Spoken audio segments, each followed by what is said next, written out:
ছাত্ৰ ছাত্ৰীসকল আজি তোমালোকৰ এটা নতুন অধ্যায় আৰম্ভ কৰিম হেতু হৈছে তোমালোকৰ বিজ্ঞানৰ অধ্যায় 1 ৰাসায়নিক বিক্ৰিয়া আৰু সমীকৰণ যদি তোমালোকে চেনেলটোত নতুনকৈ আহিছা তেতিয়া হলে চেনেলটো সাবস্ক্ৰাইব কৰি লবা যাতে তোমালোকে নতুন ভিডিও দিলে নটিফিকেশন পোৱা আৰু যদি ভিডিওটো চাই তোমালোকে ভাল পোৱা বা তোমালোকৰ সহায় হৈছে তেন্তে তোমালোকৰ বন্ধু বান্ধৱীৰ সৈতেও যেন শেয়াৰ কৰা আহা এতিয়া আমি অধ্যায়টিৰ মাজলৈ যাওঁ সো ছাত্ৰ ছাত্ৰীসকল অধ্যায়টিৰ মাজলৈ যোৱাৰ আগতে তোমালোকে অলৰেডি পঢ়ি অহা দুটা টপিকৰ বিষয়ে আমি ৰিভিজন বুলিয়ে ক'ব পাৰা ৰিভিজন বা এবাৰ আলোচনা কৰিম হেতু কি তোমালোকে ক্লাস 7 ৰ পৰাই পাইছা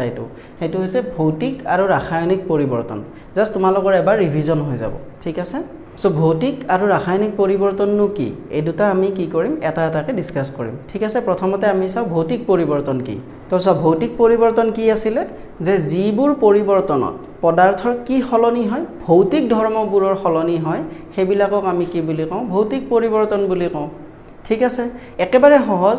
হেতু ইয়াতে লিখিছো যে যি পৰিৱৰ্তনত পদাৰ্থৰ কি হয় ভৌতিক ধৰ্মবোৰৰ কি হয় হলনি হয় সেইবোৰক আমি কি বুলি কওঁ ভৌতিক পৰিৱৰ্তন বুলি কওঁ ঠিক আছে এতিয়া ভৌতিক ধৰ্ম মানে কি আমি যে কলো পদাৰ্থৰ কি হলনি হয় ভৌতিক ধৰ্ম হলনি হয় ভৌতিক ধৰ্মবোৰ কোনবিলাক আছিল তোমাৰ ধৰা আকাৰৰ যদি হলনি হয় হেতুক আমি কি কম ভৌতিক ধৰ্মৰ হলনি হোৱা বা আকৃতি বা ৰং তাৰ পিছত তোমাৰ ধৰা পদাৰ্থৰ অৱস্থা মানে গোটা জুলিয়া গেছীয় এইবিলাক তো যদি এইবিলাক ভৌতিক ধৰ্মৰ কেৱল হলনি হৈছে কিবা এটা পৰিৱৰ্তনত তেতিয়া আমি হেতুক কি বুলি কম ভৌতিক পৰিৱৰ্তন বুলি কম কেইটামান ইয়াতে উদাহৰণ লৈছো ধৰা এক নম্বৰটো কি কাগজ কাটি সৰু টুকুৰা কৰা তোমাৰ এখন ডাঙৰ কাগজ আছিল সেইখন তুমি কাটি পেলাই সৰু সৰু টুকুৰা কৰিছা পিস কৰি তো তাত কি হৈছে তাৰ আকাৰটো ডাঙৰ আকাৰৰ তোমাৰ কাগজৰ টুকুৰা আছিল হেতু সৰু হৈ গল আৰু তাৰ আকৃতিটো ধৰা প্ৰথমতে এনেকুৱা বৰ্গ টাইপৰ আছিল তুমি তাক ত্ৰিভুজ আকৃতিত কাটিছা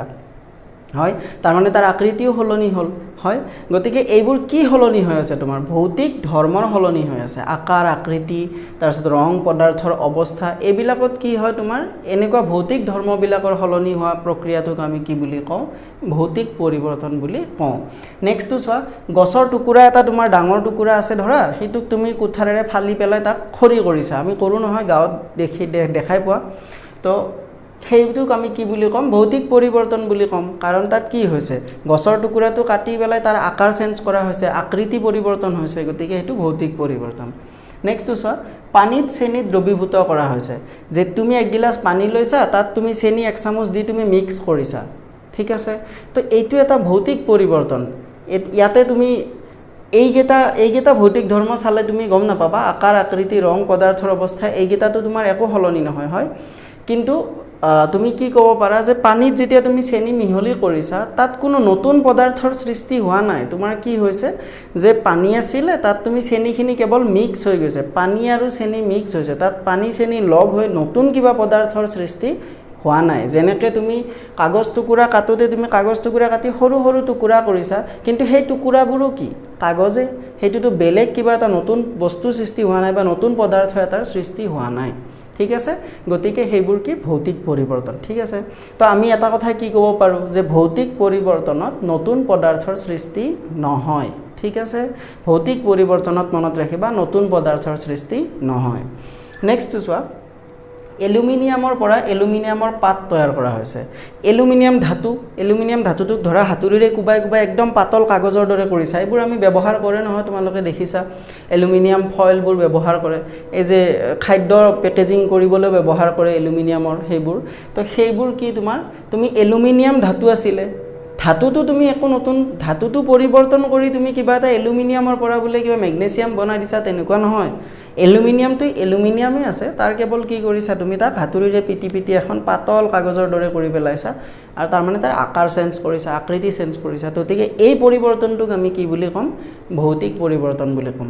বুজি পাইছা এইখিনি আছিল ভৌতিক পৰিৱৰ্তন তোমালোকে এটা আগতে পাই আহিছা মই জাস্ট এবাৰ ৰিভিজন হিচাপত কৰি দিছো মনত ৰাখিবলগীয়া কথাটো কি যে ভৌতিক পৰিৱৰ্তনত কিহৰ হলনি হয় ভৌতিক ধৰ্মৰ হলনি হয় আৰু দুই নম্বৰ কথাটো হৈছে ভৌতিক পৰিৱৰ্তনত নতুন পদাৰ্থৰ সৃষ্টি নহয় যি আছিল সেইটোৱে থাকিব ঠিক আছে তো নেক্সটটো কি আমাৰ ৰাসায়নিক পৰিৱৰ্তন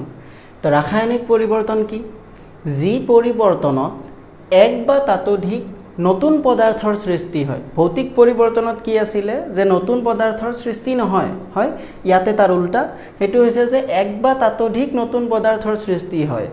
তাক ৰাসায়নিক পৰিৱৰ্তন বোলে তাৰ মানে ৰাসায়নিক পৰিৱৰ্তন হ'ব লাগিলে সেই পৰিৱৰ্তনটোত কি হ'ব লাগিব নতুন পদাৰ্থৰ সৃষ্টি হ'ব লাগিব ঠিক আছে আৰু নতুন পদাৰ্থৰ সৃষ্টি হ'ব লাগিলে সেই ৰাসায়নিক পৰিৱৰ্তনটোৰ লগত কি জড়িত হৈ থাকিব লাগিব ৰাসায়নিক বিক্ৰিয়া জড়িত হৈ থাকিব লাগিব ঠিক আছে তো ধৰা ৰাসায়নিক বিক্ৰিয়া কিয় জড়িত হৈ থাকিব লাগে ধৰা দুটা বস্তু আছে এনেকুৱা যিকোনো পদাৰ্থ দুটা তো ইহতক মই এনেকে মিক্স কৰি দিছো ধৰা তো মিক্স কৰি দিলেও ইহতৰ কি হৈ থাকিব ইহত দুটা নিজা নিজাই হৈ থাকিব মানে ই যেনেকুৱা আছিল ইও তেনেকুৱা হৈ থাকিব ইহতৰ লগত মিক্স হৈ নতুন পদাৰ্থ এটাৰ সৃষ্টি যদি কৰিব লাগে ধৰা এই দুটা মিক্স কৰি হালধীয়া মই এনেই কৈছো এটা হালধীয়া ৰং এটা বগা ৰং ধৰা দুইটা মই মিক্স কৰি দিছো ইহতৰ পৰা যদি এটা নতুন ৰঙৰ উৎপত্তি হ'ব লাগে তেতিয়া হলে এই দুটাৰ মাজত কি হ'ব লাগিব বিক্ৰিয়া হ'ব লাগিব ৰাসায়নিক বিক্ৰিয়া ঠিক আছে এতিয়া যেনেকৈ মই এটা উদাহৰণ দিলো যে পানীত কি কৰিছিলা তোমালোকে ভৌতিক ধৰ্ম পঢ়োতে যে ভৌতিক পৰিৱৰ্তনত আমি কি কৰিছিলো যে পানী এক গিলাস লৈ তাত আমি চেনি এচামুচ দি পেলাই মিক্স কৰিছিলো তাত পানী আৰু চেনিৰ মাজত কোনো বিক্ৰিয়া হোৱা নাছিল গতিকে তাত কি নতুন পদাৰ্থ এটাৰ সৃষ্টি হোৱা নাই পানী আৰু চেনি লগ লাগি পেলাই গতিকে হেতু ভৌতিক পৰিৱৰ্তন যদি নতুন পদাৰ্থৰ সৃষ্টি হ'ব লাগে তেতিয়া হলে সেই দুটাৰ মাজত কি হ'ব লাগিব ৰাসায়নিক বিক্ৰিয়া হ'ব লাগিব সেইবাবে ইয়াতে লিখা হৈছে যে ৰাসায়নিক পৰিৱৰ্তন ৰাসায়নিক বিক্ৰিয়াৰ ফলত হে হয় ঠিক আছে তাৰ মানে ৰাসায়নিক পৰিৱৰ্তন হ'ব লাগিলে কি থাকিব লাগিব ৰাসায়নিক বিক্ৰিয়া এটা তাত থাকিব লাগিব ঠিক আছে তো উদাহৰণ কেইটামান দিয়া আছে প্ৰথমটো কি দিছে খাদ্যৰ পাচন যিবোৰ আমাৰ কি হয় পাচন প্ৰক্ৰিয়াত কি হয় খাদ্যবোৰ হজম হয় আমি খোৱা খাদ্যবোৰ হে হজম হোৱা প্ৰক্ৰিয়াটো কি জড়িত হৈ থাকে এটা ৰাসায়নিক এটা নহয় কেইবাটাও ৰাসায়নিক বিক্ৰিয়া জড়িত হৈ থাকে ঠিক আছে গতিকে এইটো এটা কি হ'ব তোমাৰ ৰাসায়নিক পৰিৱৰ্তন হ'ব তাৰ পিছত হালু সংশ্লেষণটো তোমালোকে সৰু পৰাই শুনি আহিছা হালু সংশ্লেষণ কি তোমাৰ উদ্ভিদে যি প্ৰক্ৰিয়াৰ দ্বাৰা কি কৰে খাদ্য প্ৰস্তুত কৰে সেই প্ৰক্ৰিয়াটোক আমি কি বুলি কওঁ হালু সংশ্লেষণ বুলি কওঁ গতিকে হালু সংশ্লেষণত কি থাকে ৰাসায়নিক বিক্ৰিয়া জড়িত হৈ থাকে আৰু সেই কাৰণে হালু সংশ্লেষণ কি এটা ৰাসায়নিক পৰিৱৰ্তন লোট মামৰে ধৰা তোমালোকে লো এডাল লৈ পেলাই তোমালোকে কি কৰিছা আইৰন ৰড এডাল বুলি ধৰা লৈ পেলাই তুমি বাহিৰত থৈ দিছা কেইদিনমান মুকলি মানে ঠাইত তুমি থৈ দিছা তো কি হ'ব কি মামা কিছুদিনৰ পিছত কি হ'ব তাত তোমাৰ মামৰে ধৰিব তো সেই মামৰে ধৰতে তাত কি হৈছে তাত ৰাসায়নিক বিক্ৰিয়া হৈছে কাৰ মাজত লোটো আছিলে আইৰন ৰডডাল তাৰ লগত কাৰ বিক্ৰিয়া হৈছে বায়ুত থকা যিবিলাক তোমাৰ কি আছে অক্সিজেন আছে জলীয় বাষ্প আছে এইবিলাকৰ মাজত বিক্ৰিয়া হৈ কি হয় তোমাৰ নতুন কিবা এটা পদাৰ্থৰ বা নতুন পদাৰ্থৰ সৃষ্টি হ'ব আৰু সেইটোকে আমি কি বুলি কওঁ মামৰ বুলি কওঁ তাৰ মানে ইয়াতে কি জড়িত হৈ আছে তোমাৰ ৰাসায়নিক বিক্ৰিয়া জড়িত হৈ আছে তো এইবোৰ কিহৰ উদাহৰণ ৰাসায়নিক পৰিৱৰ্তনৰ উদাহৰণ আঙুৰৰ কিম্বন ফাৰ্মেন্টেশন অফ গ্ৰেপছ এইটো এটা কি তোমাৰ ৰাসায়নিক পৰিৱৰ্তনৰ উদাহৰণ ঠিক আছে সো আমি বুজিবলগীয়া কথাখিনি কি আছিল ভৌতিক পৰিৱৰ্তন আৰু ৰাসায়নিক পৰিৱৰ্তনত যে ভৌতিক পৰিৱৰ্তনত কোনো নতুন পদাৰ্থৰ সৃষ্টি নহয় তাত কেৱল কি হয় তোমাৰ ভৌতিক ধৰ্মবোৰৰ পৰিৱৰ্তন ভৌতিক ধৰ্ম কোনবোৰ অৱস্থা আকাৰ ৰং আকৃতি এইবিলাকৰ পৰিৱৰ্তন হ'ব ঠিক আছে নতুন পদাৰ্থৰ কিবা বিক্ৰিয়া কৰি নতুন পদাৰ্থৰ সৃষ্টি নহয় ভৌতিক পৰিৱৰ্তনত তো সেইটো হ'ল ভৌতিক পৰিৱৰ্তন আৰু ৰাসায়নিক পৰিৱৰ্তনৰ মন কৰিবলগীয়া কথাটো এইটো যে ৰাসায়নিক পৰিৱৰ্তনত সদায় নতুন পদাৰ্থৰ সৃষ্টি হ'ব এটাও হ'ব পাৰে এটাতকৈ বেছিও হ'ব পাৰে আৰু দুই নম্বৰ কথাটো হৈছে যে ৰাসায়নিক পৰিৱৰ্তনত কি হয় সদায় ৰাসায়নিক বিক্ৰিয়া জড়িত হৈ থাকে এই দুটাই কথা মনত ৰাখিব লাগে সো এতিয়া আমি যদি লেসনটোৰ নামটো চাওঁ আমাৰ অধ্যায়টোৰ নামটো চাওঁ কি আছিল ৰাসায়নিক বিক্ৰিয়া আৰু সমীকৰণ হয় তাৰ মানে আমি ইয়াতে কিহৰ বিষয়ে পঢ়িম বেছিকৈ ভৌতিক পৰিৱৰ্তনৰ বিষয়ে পঢ়িম নে ৰাসায়নিক পৰিৱৰ্তনৰ বিষয়ে পঢ়িম আমি নামটোৰ পৰাই গম পাওঁ কিহৰ পঢ়িম ৰাসায়নিক পৰিৱৰ্তনৰ বিষয়ে আমি পঢ়িম হয় গতিকে আমাৰ গোটেই অধ্যায়টোত আমি কি কৰিম কিছুমান ৰাসায়নিক পৰিৱৰ্তন বুলিলে আকৌ কি বুজো ৰাসায়নিক বিক্ৰিয়া গতিকে আমি গোটেই অধ্যায়টোত কি পঢ়িম ৰাসায়নিক বিক্ৰিয়াৰ বিষয়ে পঢ়িম চাব গ'লে তোমালোকৰ গোটেই অধ্যায়টোত মাত্ৰ দুটা বস্তু আছে ৰাসায়নিক বিক্ৰিয়া কি বা তাক কেনেকৈ সমতুল কৰা হয় আৰু দুই নম্বৰ কথাটো হৈছে ৰাসায়নিক বিক্ৰিয়াৰ প্ৰকাৰ এইখিনি কথাক লৈয়ে তোমালোকৰ গোটেই অধ্যায়টি লিখা হৈছে আৰু তোমালোকৰ মই এই গোটেই অধ্যায়টি 3টা খণ্ডৰ জৰিয়তে প্ৰকাশ কৰিম আজিৰটো প্ৰথম খণ্ড ইয়াৰ পিছত 2টা খণ্ড প্ৰকাশ কৰা হ'ব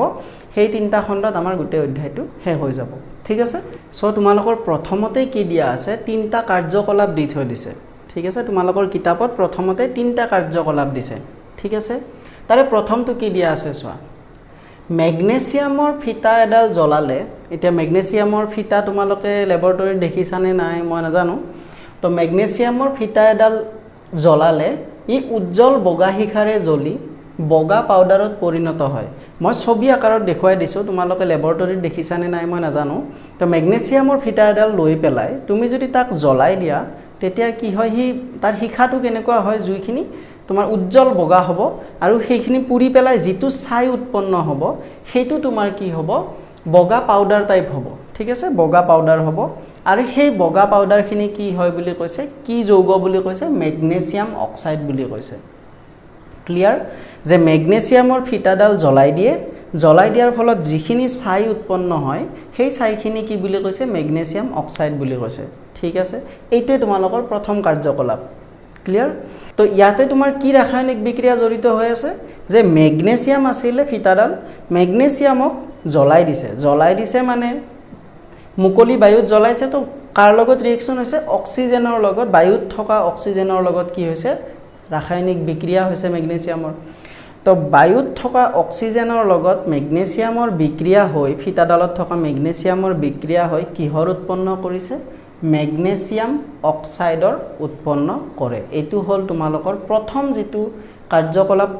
দিয়া আছে হেতুৰ লগত জড়িত থকা ৰাসায়নিক বিক্ৰিয়া ঠিক আছে কাৰণ এইটো এটা ৰাসায়নিক পৰিৱৰ্তন হয় কাৰণ ফিটাডাল আছিল মেগনেছিয়ামৰ ফিটা এডাল আছিল তাক পুৰি তুমি এটা নতুন পদাৰ্থ পাইছা হেতু কি তোমাৰ মেগনেছিয়াম অক্সাইড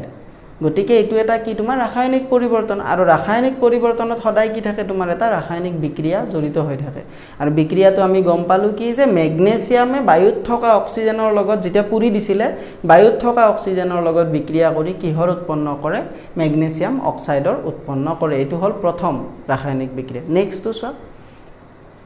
এটা পৰীক্ষা নলত ছবি আকাৰত মই দেখুৱাই গৈছো একেলগে যাতে তোমালোকৰ কল্পনা কৰিবলৈ ভাল হয় বস্তুটো এটা পৰীক্ষা নলত lead নাইট্ৰেটৰ দ্ৰৱ লৈছে ঠিক আছে lead নাইট্ৰেটৰ দেখা পাইছা lead নাইট্ৰেটৰ দ্ৰৱ লৈছে তাত কি কৰিছে পটাছিয়াম আয়োডাইডৰ দ্ৰৱ কি কৰি দিছে যোগ কৰি দিছে ঠিক আছে যোগ কৰাৰ লগে লগে কি হৈ গৈছে তাত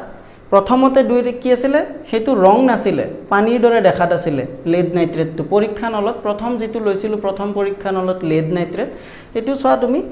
দেখা পাইছা ছবিত যে হেতু পানীৰ দৰে আছিল মানে ৰং নাছিল যেতিয়াই তাত তুমি কি ঢালি দিছা পটাছিয়াম আয়োডাইড ঢালি দিছা তেতিয়া কি হৈ গৈছে তোমাৰ হেতু উজ্জ্বল হালধীয়া ৰঙৰ তুমি এটা গোটা পদাৰ্থ অধক্ষেপ পাইছা ঠিক আছে সেই অধক্ষেপটো কি বুলি কৈছে তোমাৰ lead আয়োডাইড সেই অধক্ষেপটো কি বুলি কৈছে lead আয়োডাইড ঠিক আছে তো ইয়াতেও তোমাৰ কি হল দুটা বেলেগ বেলেগ পদাৰ্থ লগ হৈ কি হল এটা নতুন পদাৰ্থৰ সৃষ্টি হল এটো lead আয়োডাইড তাৰ মানে এটো এটা কি ৰাসায়নিক পৰিৱৰ্তন ইয়াতে এটা ৰাসায়নিক বিক্ৰিয়া জড়িত হৈ আছে ৰাসায়নিক বিক্ৰিয়া কাৰ মাজত হ'ব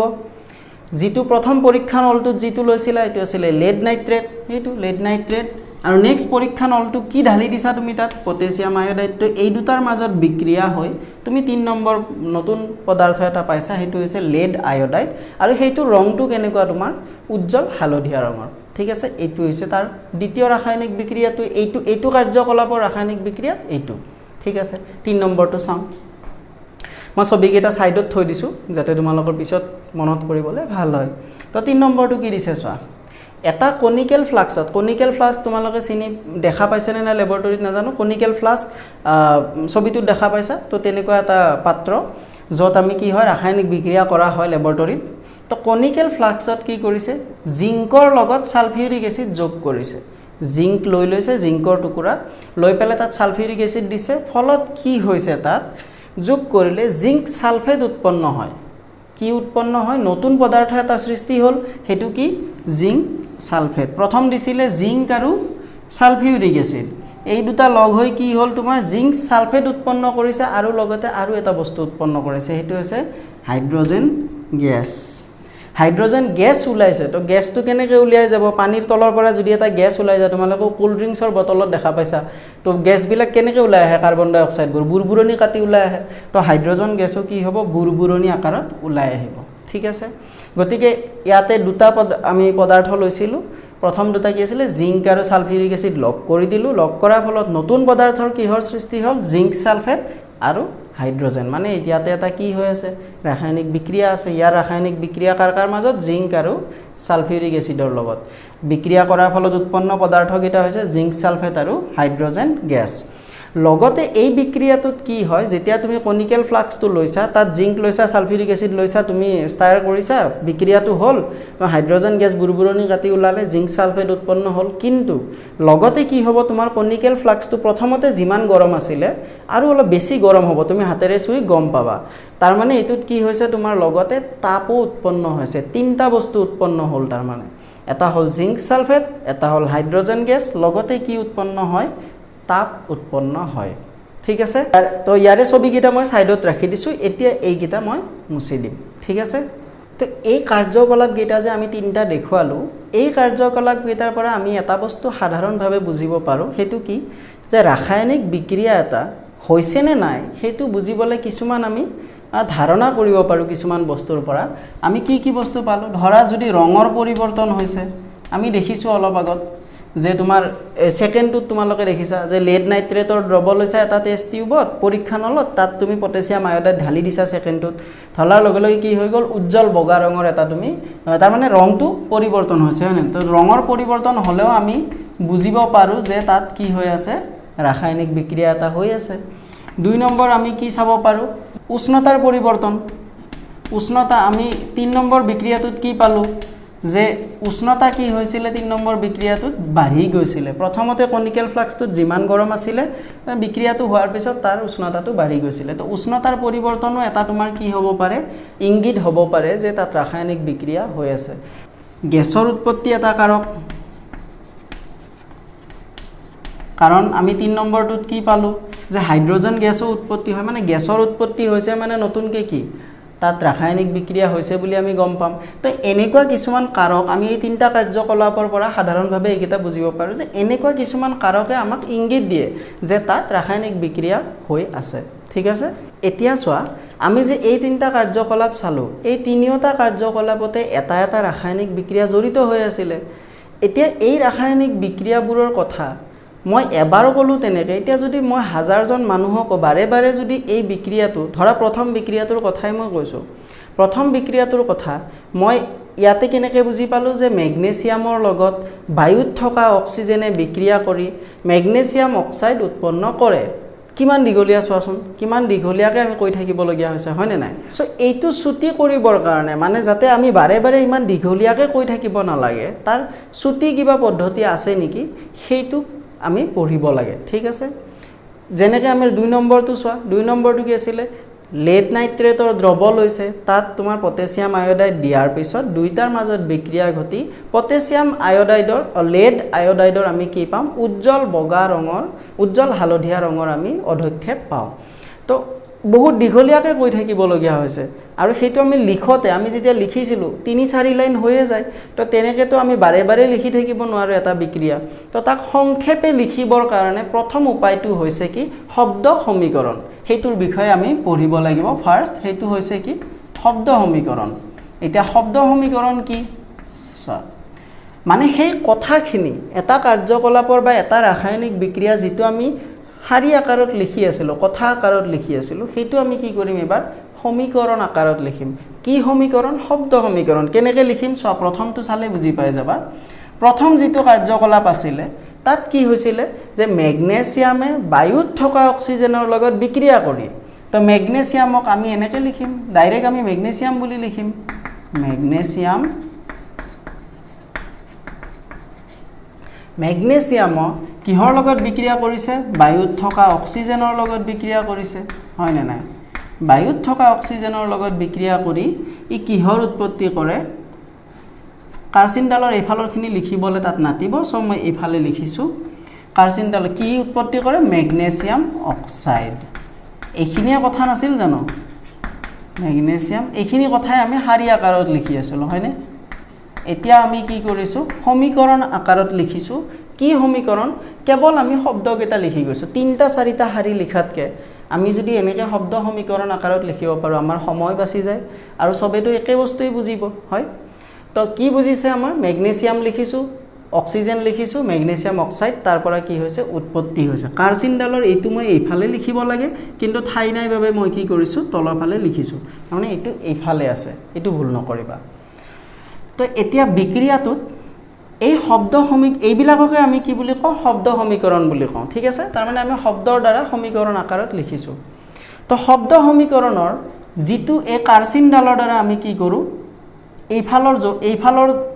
পদাৰ্থখিনি আৰু এইফালৰ পদাৰ্থখিনিক পৃথক কৰোঁ কিহৰ দ্বাৰা কাৰ্চিনডালৰ দ্বাৰা এতিয়া কাৰ্চিনডালৰ পৰা বাওঁফালে থকা পদাৰ্থ যিখিনি থাকিব এইখিনি মানে মেগনেছিয়াম আৰু অক্সিজেন ইহঁতক আমি কি বুলি ক'ম বিক্ৰিয়ক বুলি ক'ম ইহঁতক কি বুলি কয় সদায় বিক্ৰিয়ক বুলি কয় মনত ৰাখিবা ৰাসায়নিক বিক্ৰিয়া এটাৰ বা শব্দ সমীকৰণ এটাৰ কাৰ্চিনৰ বাওঁফালে থকাখিনি সদায় আমি কি বুলি কওঁ বিক্ৰিয়ক পদাৰ্থ বা বিক্ৰিয়ক বুলি কওঁ ঠিক আছে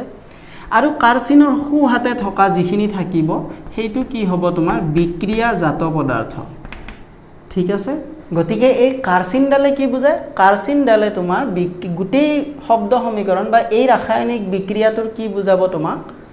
দিশটো বুজাব দিশ কেনেকৈ দিশ যে আমাৰ এইটো নহয় যে মেগনেছিয়াম অক্সাইডৰ পৰা তুমি মেগনেছিয়াম আৰু অক্সিজেন পাইছা সেইটোতো দিশ নহয় আমাৰ দিশ কোনটো যে মেগনেছিয়াম আৰু অক্সিজেনৰ পৰা আমি কি পাইছোঁ মেগনেছিয়াম অক্সাইড পাইছোঁ সেইকাৰণে কাৰ্চিনডাল কোনফালে দেখুৱা আছে সেইফালে দেখুৱা আছে তো আমি কি বুজি পালোঁ যে কাৰ্চিনডালে এটা ৰাসায়নিক বিক্ৰিয়াৰ শব্দ সমীকৰণত এইটো এটা ৰাসায়নিক বিক্ৰিয়া আছিলে তাক আমি শব্দ সমীকৰণ আকাৰত লিখিছোঁ শব্দ সমীকৰণত কাৰ্চিনডালে সদায় বিক্ৰিয়াটোৰ দিশটো বুজায় মানে ক'ৰ পৰা ক'লৈকে গৈছে ঠিক আছে এইটোৰ দৰে আমি কি কৰিব পাৰোঁ বাকি দুটা কাৰ্যকলাপৰ বাবেও এনেকৈ শব্দ সমীকৰণ লিখিব পাৰোঁ ঠিক আছে আমি এইটোৰ দ্বাৰাই বুজি যাম আমি প্ৰথম উদাহৰণটোৰ দ্বাৰাই আমি কি কৰিম বুজি যাম বাকি দুটা আমি ইয়াতে ৰাখিলোঁ পিছত আমি আকৌ ঘূৰি আহিম সেই দুটালৈকে তো ৰাসায়নিক বিক্ৰিয়াটোৰ বিষয়ে শাৰী শাৰীকৈ লিখাতকৈ এইটো অলপ সংক্ষেপিত ৰূপ হ'ল অলপ চুটি নিয়ম পালোঁ আমি ইয়াতকৈও কিবা চুটি নিয়ম আমি ব্যৱহাৰ কৰিব পাৰোঁ নেকি ইয়াতকৈও চুটি নিয়ম মানে আমি ইয়াতকৈও যাতে আমি সৰুকৈ লিখিব পাৰোঁ সেইটোকে আমি কি বুলি কওঁ ৰাসায়নিক সমীকৰণ বুলি কওঁ আমি ৰাসায়নিক বিক্ৰিয়াক প্ৰথম কি কৰি লিখিলোঁ শব্দ সমীকৰণ কৰি লিখিলোঁ শব্দ সমীকৰণতকৈও চুটি কৰি লিখিব পৰা পদ্ধতিটো হৈছে ৰাসায়নিক সমীকৰণ ঠিক আছে আৰু সেইটোৱে আমাৰ অধ্যায়টোৰ নাম যে ৰাসায়নিক বিক্ৰিয়া আৰু সমীকৰণ ঠিক আছে ৰাসায়নিক বিক্ৰিয়াবোৰক আমি কিদৰে সমীকৰণ আকাৰত লিখিব পাৰোঁ সেইটো আমি এই অধ্যায়টোত পঢ়িম ঠিক আছে গতিকে আমি প্ৰথম কাৰ্যকলাপটোৰ যেতিয়া শব্দ সমীকৰণ লিখিছিলোঁ কি লিখিছিলোঁ মেগনেছিয়াম যোগ অক্সিজেন সমান কি কাৰ্চিন মানে সেইফালে কি মেগনেছিয়াম অক্সাইড সেইকেইটাক আমি যদি ৰাসায়নিক সমীকৰণ আকাৰত লিখোঁ আমি কেনেকৈ লিখিম মেগনেছিয়ামৰ আমি কি কৰিম সংকেতটো ব্যৱহাৰ কৰিম ৰাসায়নিক সংকেত ব্যৱহাৰ কৰিম এতিয়া ৰাসায়নিক সংকেত ক'ত গম পাম চোৱা তোমালোকে মৌলৰ পৰ্যাবৃত্ত শ্ৰেণী বিভাজন অধ্যায়টো নিশ্চয় পঢ়িছা এইটো অধ্যায় পঢ়াৰ আগত চোৱা যদি তোমালোকে মৌলৰ পৰ্যাবৃত্ত শ্ৰেণী বিভাজন এইটো অধ্যায় পঢ়াৰ আগত পঢ়া নাই তেতিয়াহ'লে মই কৈছোঁ তোমালোকক মই এটা সাজেষ্ট কৰিছোঁ যে তোমালোকে প্ৰথম সেইটো অধ্যায় পঢ়ি ল'বা তেতিয়া তোমালোকৰ এইটো অধ্যায় বুজিবলৈ অলপ বেছি সহজ হ'ব বা এইটো অধ্যায়ত তোমালোকৰ খোকোজা নালাগে নতুন নালাগে বস্তুবোৰ ঠিক আছে আৰু স্পেচিফিকেলি তাৰে কি পঢ়িবা তুমি মেইনলি মৌলৰ পৰ্যাবৃত্ত শ্ৰেণী বিভাজনৰ তোমালোকে অধ্যায়টিৰ যোজ্যতা যিটো টপিক আছে যোজ্যতা বুলি এটা টপিক আছে সেইটো তোমালোকে ভালদৰে পঢ়িবা ভালদৰে বুজিবা যদি তোমালোকে মোৰ ভিডিঅ' চাই ভাল পাইছা তেতিয়াহ'লে সেইটোৰ কাৰণে মই স্পেচিফিকেলি এটা ভিডিঅ' বনাই থৈছোঁ যোজ্যতা বুলি কাৰণ মই জানো সেইটো ইম্পৰ্টেণ্ট বাকিবোৰ বস্তু বুজিবলৈ ঠিক আছে তোমালোকে সেইটো এবাৰ চাই ল'ব পাৰা তেতিয়া তোমালোকৰ এইবোৰ বুজিবলৈ ভাল হ'ব তো এতিয়া মেগনেছিয়ামৰ ৰাসায়নিক সংকেত ব্যৱহাৰ কৰিম বুলিতো ক'লোঁ কিন্তু মেগনেছিয়ামৰ ৰাসায়নিক সংকেত ক'ৰ পৰা গম পাওঁ আমি জানো আধুনিক পৰ্যাবৃত্ত তালিকাখন আমি পঢ়িছোঁ মৌলৰ পৰ্যাবৃত্ত শ্ৰেণী বিভাজন অধ্যায়টিত হয় তাত আধুনিক পৰ্যাবৃত্ত তালিকাত মেগনেছিয়ামৰ সংকেত কি Mg গতিকে আমি সেইটো ব্যৱহাৰ কৰিম তো মেগনেছিয়ামৰ ঠাইত আমি প্ৰথমতে কি লিখিম Mg তাৰপিছত কি আছিলে বায়ুত থকা কিহৰ লগত বিক্ৰিয়া কৰে ই বায়ুত থকা অক্সিজেন গেছৰ লগত বিক্ৰিয়া কৰে এতিয়া অক্সিজেন গেছৰ ৰাসায়নিক সংকেত কি আধুনিক পৰ্যাবৃত্ত তালিকাখনত যদি চোৱা তাত অক্সিজেনৰ সংকেত কি লিখা আছে তোমাৰ O লিখা আছে হয় এতিয়া O টো আমাৰ O টো হল তোমাৰ অক্সিজেনৰ এটা পৰমাণু হে কিন্তু তোমাৰ কিহৰ লগত বিক্ৰিয়া কৰিছে ই অক্সিজেন গেছৰ লগত বিক্ৰিয়া কৰিছে অক্সিজেন গেছক সদায় আমি কেনেকৈ লিখো O2 তাৰ মানে দুটা অক্সিজেন পৰমাণু লগ হৈ কি হয় অক্সিজেন গেছ হয় এইবোৰ বস্তু মই এইটো অধ্যায়ত বুজাব নালাগে তথাপিও বুজাই দিছো যাতে তোমালোকৰ খোকোজা নালাগে ঠিক আছে তো মেগনেছিয়ামে কি কৰিছে অক্সিজেন গেছৰ লগত বিক্ৰিয়া কৰি বায়ুত থকা অক্সিজেন গেছৰ লগত বিক্ৰিয়া কৰি কি উৎপন্ন কৰে তোমাৰ মেগনেছিয়াম অক্সাইড উৎপন্ন কৰে মেগনেছিয়াম অক্সাইড উৎপন্ন কৰে এতিয়া তোমালোকৰ মূৰত এটা প্ৰশ্ন আহিব হেতু হল যে সাৰে কেনেকৈ গম পালে যে মেগনেছিয়াম অক্সাইডৰ আণবিক সংকেত MgO হ'ব এটা অক্সিজেন কিয় নিলিখিলো মই ইয়াতে MgO2 কিয় নিলিখিলো হয় হেতু প্ৰশ্ন আহিব পাৰে তোমালোকৰ ঠাইত মই থাকিলে মোৰো আহিলে হয় সোয়া এই সংকেতটো মই যে মেগনেছিয়াম অক্সাইডৰ যেটো সংকেত মই লিখিলো MgO2 বুলি কিয় লিখা নাই এই বস্তুখিনি তোমালোকে যদি যোজ্যতা বুজি পাইছা তেতিয়া হলে ধুনিয়াকে বুজি পাবা এটো যদি তোমালোকে যোজ্যতা বুজা নাই তেতিয়া হলে এটো বুজি নপোৱা কেনেকে ঠিক আছে এতিয়া এটো মই মুখস্থ কৰা নাই মোৰ মেগনেছিয়াম অক্সাইড যে MgO হ'ব হয়নে মুখস্থ মই কৰা নাই এটো মই নিজে গম পাইছো কেনেকে সোয়া মই এটা মাত্ৰ ইয়াতে বুজাই দিম মানে মেগনেছিয়াম অক্সাইডৰ সংকেত কেনেকে MgO পালো ইয়াৰে পিছত আমি বিভিন্ন ধৰণৰ যৌগ ইয়াতে পাম মেগনেছিয়াম অক্সাইড অলপ আগতে কাৰ্যকলাপত চাইছা lead nitrate potassium iodide lead iodide তো এনেকুৱা সালফিউৰিক এসিড জিংক সালফেট কিমান ধৰণৰ আমি যৌগ পাইছো সেই বিলাকৰ সংকেতটো তোমালোকে জানিব লাগিব হয় নে নাই তো কেনেকেনো আমি সংকেতবোৰ পাও হেতু বুজিব লাগিব হয় তো মই ইয়াতে এটা বুজাই দিম ঠিক আছে কিন্তু বাকি গুটেইখিনি তোমালোকক এইটো অধ্যায়ত মই বুজাব নোৱাৰো তোমালোকে যোজ্যতা টপিকটো পাৰিলে এবাৰ চাই লবা তো মেগনেছিয়াম কেনেকে হয় সো মেগনেছিয়াম তোমালোকৰ যদি মনত আছে আধুনিক পৰ্যাবৃত্ত তালিকাৰ কত থাকে 2 নম্বৰ বৰ্গত থাকে 2 নম্বৰ বৰ্গত মেগনেছিয়াম থাকে আৰু মই যোজ্যতা পঢ়াওতে কৈছিলো যে 2 নম্বৰ বৰ্গত থকা মৌলবোৰে কি কৰে দুটা ইলেক্ট্ৰন এৰি দিয়ে ঠিক আছে দুটা ইলেক্ট্ৰন এৰি দি পেলাই কি হ'ব ই এৰি দিয়াৰ পিছত 2+ কৰিব ইলেক্ট্ৰন এৰি দিলে কি হয় প্লাস হয় গতিকে দুটা ইলেক্ট্ৰন এৰিছে বাবে কি Mg2+ এতিয়া ই এৰি দিয়া দুটা ইলেক্ট্ৰন কোনোবাই লব লাগিব এতিয়া লব গুণে তাৰ লগত কোনে বিক্ৰিয়া কৰিছে অক্সিজেনে বিক্ৰিয়া কৰিছে লব গুণে লাগিব অক্সিজেনে লব লাগিব হয় নে নাই তো অক্সিজেনৰ কোনটো বৰ্গত আছিল যদি তোমালোকে যোজ্যতা পঢ়াওতে কৈছিলো বা আধুনিক পৰ্যাবৃত্ত তালিকাত তোমালোকে জানা যে অক্সিজেনৰ কোনটো বৰ্গত থাকে 16 নম্বৰ বৰ্গত থাকে হয় তো 16 নম্বৰ বৰ্গত প্ৰতিটো মৌলৰে কি হয় বাহিৰৰ খলত তোমাৰ কিমানটা ইলেক্ট্ৰন থাকে 6টা ইলেক্ট্ৰন থাকে সো ই কেইটা ইলেক্ট্ৰন লয় দুটা ইলেক্ট্ৰন লয় যোজ্যতা টপিকটোত মই বুজাইছো এইটো কথা তো দুটা ইলেক্ট্ৰন লৈ লব তো দুটা ইলেক্ট্ৰন লৈ ললে কি হয় এৰি দিলে 2+ হয় লৈ ললে কি হয় 2- হয় তাৰ মানে চোৱা এটা মেগনেছিয়ামৰ পৰমাণুৱে কিমানটা ইলেক্ট্ৰন এৰি দিয়ে দুটা ইলেক্ট্ৰন এৰি দিয়ে সেই দুটা ইলেক্ট্ৰন লবলে কোনবা থাকিব লাগিব আকৌ আমি গম পালো যে এটা অক্সিজেন পৰমাণুৱে কেইটা ইলেক্ট্ৰন লয় দুটা ইলেক্ট্ৰন লয় গতিকে কি হ'ব তোমাক এটা মেগনেছিয়াম পৰমাণুৱে এৰি দিয়া দুটা ইলেক্ট্ৰন লবলে তোমাক কেইটা পৰমাণু লাগিব অক্সিজেনৰ এটা পৰমাণু লাগিব সেইভাবে আমি কি লিখিছো MgO দুটা অক্সিজেনৰ দৰকাৰ নাই কাৰণ ই দুটা এৰিছে ই এটা পৰমাণুৱে দুটা লয় গতিকে তাতকে বেছি অক্সিজেন পৰমাণুৰ প্ৰয়োজন নাই গতিকে কি হ'ব তোমাৰ MgO হ'ব ঠিক আছে তো মেগনেছিয়াম অক্সাইডৰ আণবিক সংকেতটো কি হ'ব MgO ক্লিয়াৰ আমি এনেকেহে গম পাইছো যে আমি মেগনেছিয়াম অক্সাইড কিয় MgO লিখিছো ক্লিয়াৰ এতিয়া চোৱা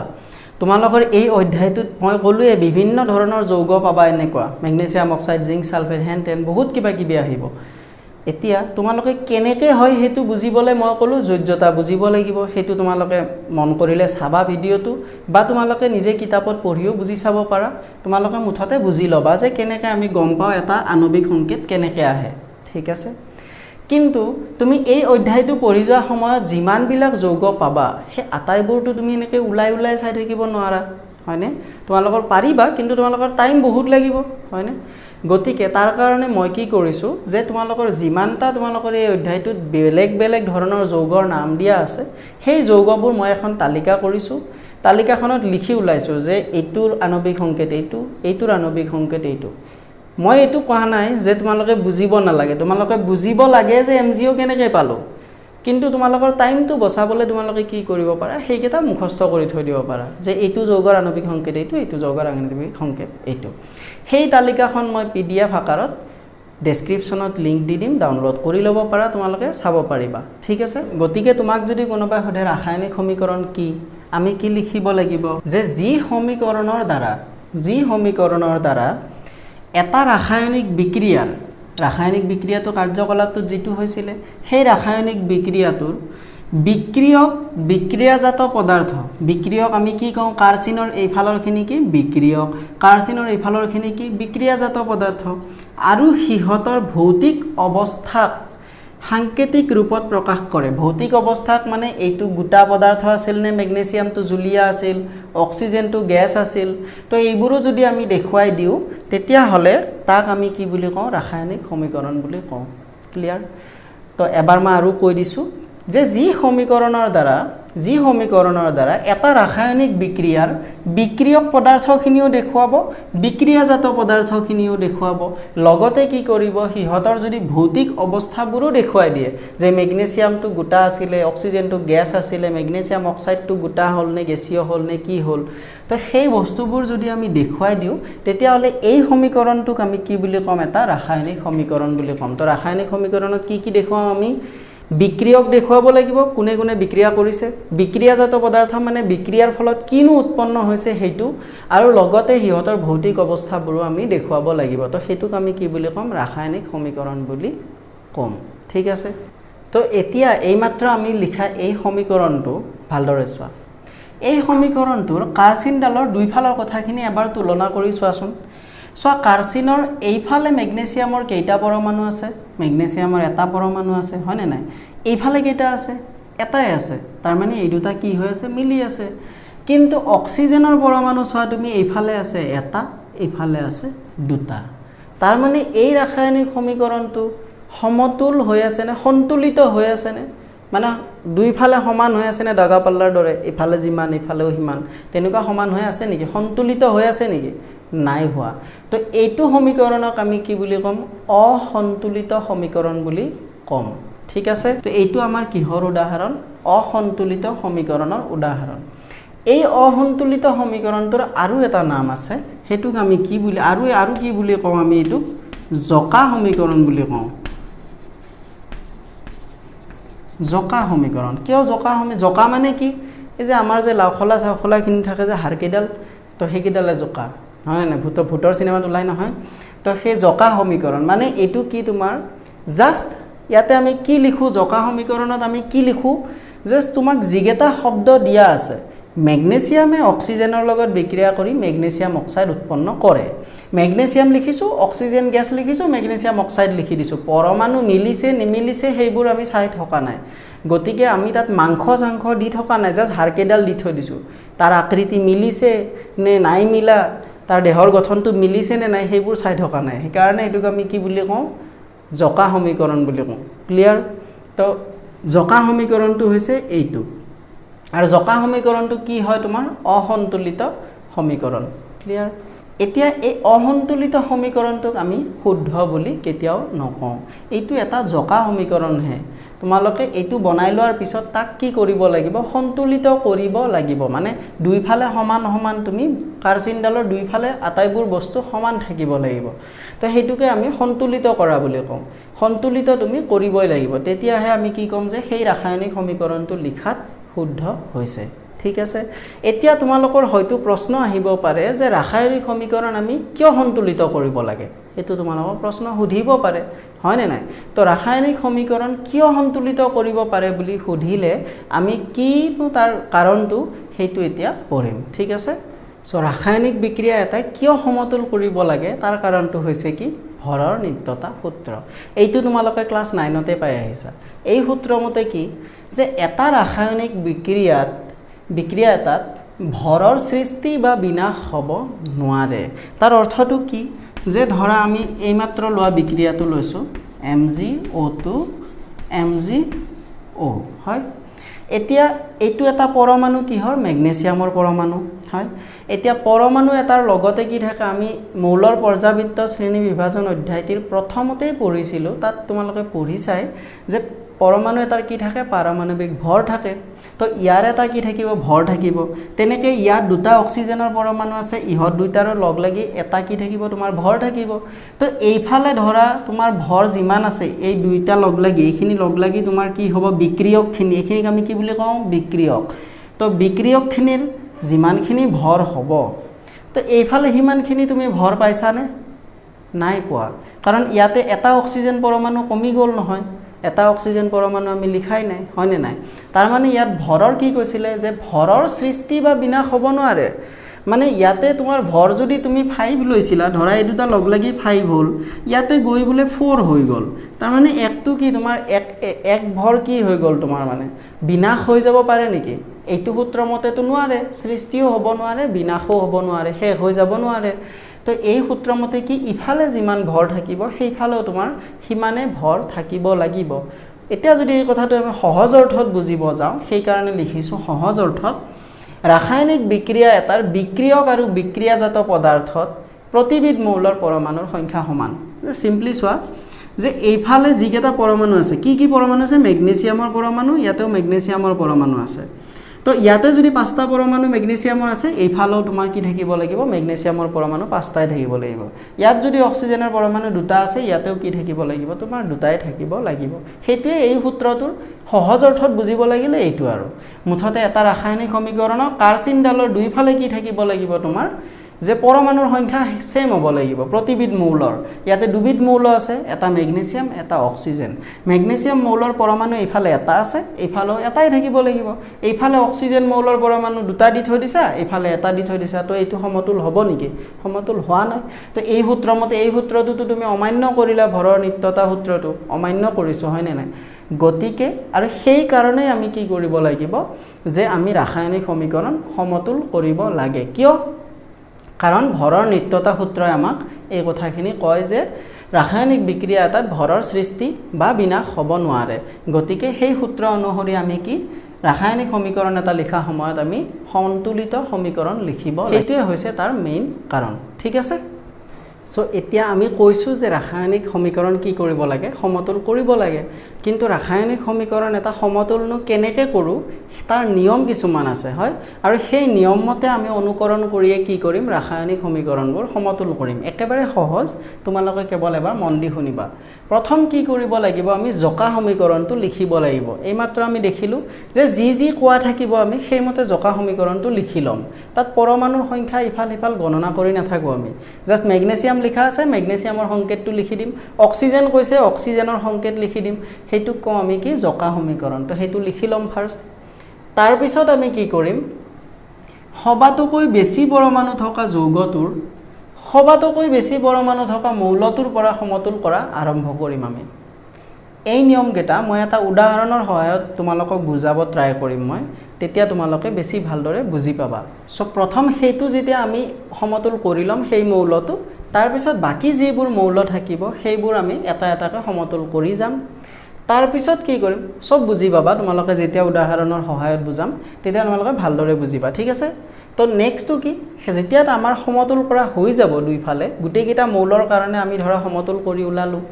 তাৰ পিছত আমি কি কৰিব লাগিব যে সমীকৰণটোৰ কি চাম দুই পক্ষত মানে কাৰ্চিনডালৰ ইফালে হিফালে আমি পৰমাণুবোৰৰ সংখ্যাবোৰ গণি চাম